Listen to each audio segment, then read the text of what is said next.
Pengakuan terbaru dosen filsafat Yai Mim kembali menggemparkan publik setelah dirinya secara blak-blakan menyinggung soal dugaan praktik santet yang diterimanya.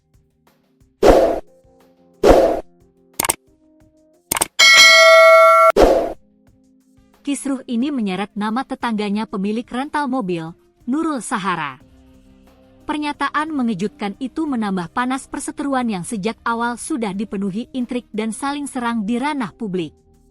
Tidak berhenti di situ, Sahara justru diklaim melakukan tindakan keji dengan membakar sejumlah barang berharga milik Yai Mim.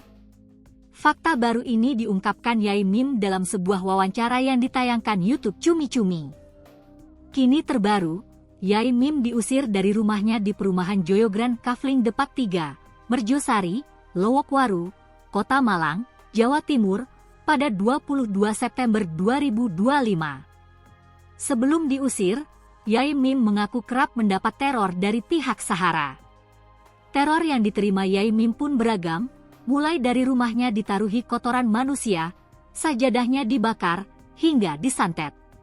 "Saya terus diteror, tiap malam itu ada kotoran manusia di rumah," kata Yai Mim, dikutip dari YouTube Cumi Cumi, Jumat, 3 Oktober 2025.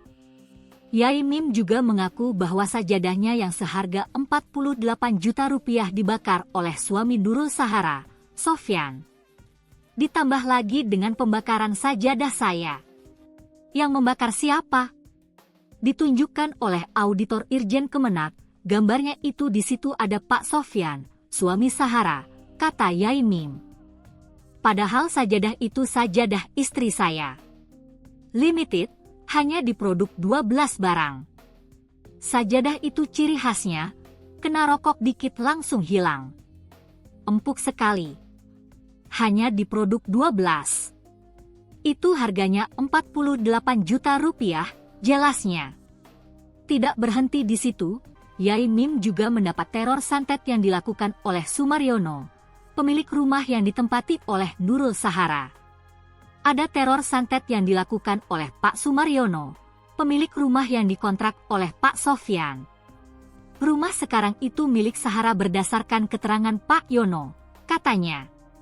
Alih-alih menerima santet yang dilakukan oleh Sumaryono, Yai Mim justru berdrama seolah santet yang dilakukan oleh Sumaryono berhasil. Ia berpura-pura mengalami sakit stroke saat disantet oleh Sumaryono.